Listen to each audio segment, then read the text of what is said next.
अब आइए, आज हम लोग क्लास 8 का हिंदी कबीर के पद का ऑल क्वेश्चन आंसर कराएंगे। ये बिहार बोर्ड का है, समझे ना। इससे पहले मैंने आपको इस अध्याय का कबीर के जो पद थे उसको पढ़ के समझा दिया, उसका भाव अर्थ भी हम आपको बता दिए थे। आज इसका क्वेश्चन आंसर करवाएंगे। अगर आप पहली बार हमारे चैनल पर विजिट किए हैं तो आप हमारे चैनल को सब्सक्राइब कर लीजिए और कमेंट करके जरूर बताइएगा लास्ट में, समझे ना।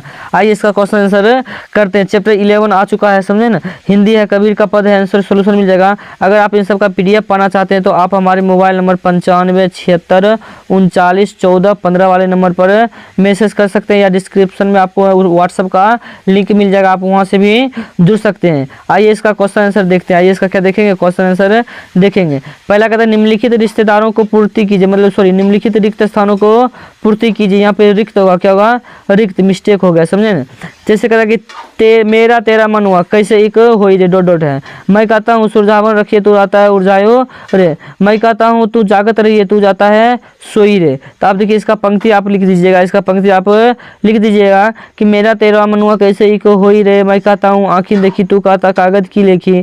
मैं कहता हूँ सुरझावन हारी, तू रखिए उर्जाई रे। मैं कहता हूँ जागत रहिए, तू जाता है सोई रे। फिर कहता है अगला पंक्ति भरना है, समझे ना। कहता है ना तो कोनो क्रियाक्रम में, ना ही जोग वैराग में, मिलिए तो तुरंत ही मिलिए परवर की तलाश में। ये दो पंक्ति लिखना है आपको, लिख दीजिएगा। देखिए कैसे लिखिएगा कि ना तो कोनो क्रियाक्रम में, ना ही जोग वैराग में, खोजे हो तो तुरंत ही मिलिए पल भर की तलाश में। अब कहता है इन पंक्तियों के भाव स्पष्ट कीजिए। मैं कहता हूँ निर्मोही रहिए, तू जाता है मोही रे। तो आप कहिएगा कबीर के अनुसार मनुष्य को अनुरागहीन यानी निर्मोही होना चाहिए, क्योंकि अनुरागहीन होने से मनुष्य का कल्याण होता है। मनुष्य का क्या होता है, कल्याण होता है। इसके विपरीत मनुष्य को अनुराग में पड़ता है, इसके विपरीत मनुष्य अनुराग में पड़ता है।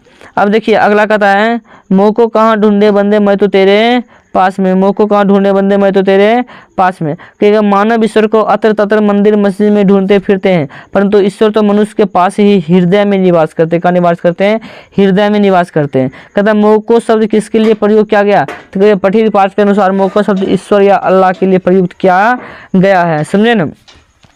अब देखिए पाठ से आगे कि कबीर की रचनाएं आज के समाज के लिए कितनी सार्थक उपयोगी है, स्पष्ट कीजिए। तो आपके आंसर में आप लिखिएगा कि कबीर की रचनाएं आज के समाज के लिए अत्यंत उपयोगी है। जहां आज भी बाहरी आदमियों की मान्यता दी जा रही है, आज के मनुष्य के पास समय अभाव है। मनुष्य के पास क्या समय अभाव है।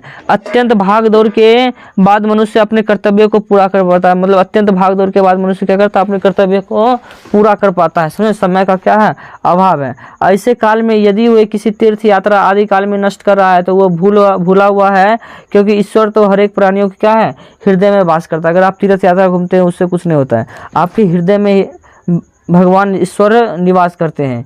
मनुष्य के लिए सच्ची भक्ति मानना सेवा ही है। ये सब बातें कबीर के पद से सीखी गई है। अतः कबीर की रचनाएं आज से समाज के लिए उपयोगी एवं अत्यंत सार्थक सिद्ध है। अत्यंत सार्थक क्या है, सिद्ध है। अब देखिए अब क्या कहता है, इसमें एक बात समझ लेते हैं। कहता है निर्गुण भक्ति धारा, कहिएगा कि जिसमें ईश्वर की निराकार यानी बिना आकार के स्वरूप आराधना की जाती है, उसे क्या कहते हैं, उसे हम कहते हैं निर्गुण भक्ति धारा। इस आधार पर कबीर के आप किसी श्रेणी में रखेंगे, तर्कपूर्ण उत्तर दीजिए। आप इसको किस श्रेणी में रखेंगे, तर्कपूर्ण के साथ उत्तर दीजिए। देखिए आप कैसे लिखिएगा,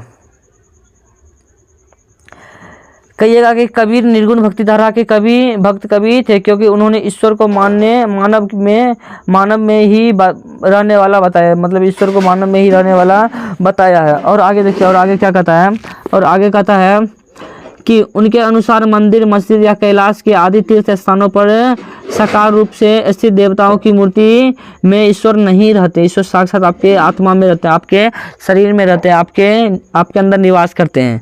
कहता है कि फिर सगुण और भक्ति धारा, सगुण भक्ति धारा एवं निर्गुण भक्ति धारा के दो कवियों का नाम लिखिए।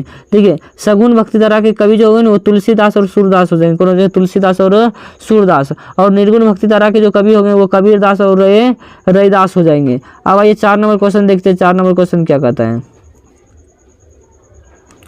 4 नंबर क्वेश्चन कहता है वैसी पंक्तियों को खोज कर लिखिए जिसमें कबीर ने धार्मिक आडंबरों पर कुठाराघात किया है।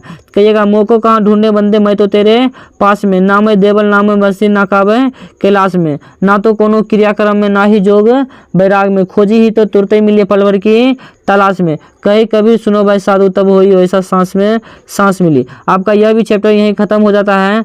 अगर आप पहली बार हमारे चैनल पर विजिट किए तो आप हमारे चैनल को सब्सक्राइब करिए और कमेंट करके हमको ज़रूर बताइए कि यह वीडियो आपको कैसा लगा और 12 चैप्टर आपको कब चाहिए। वीडियो देखने के लिए धन्यवाद।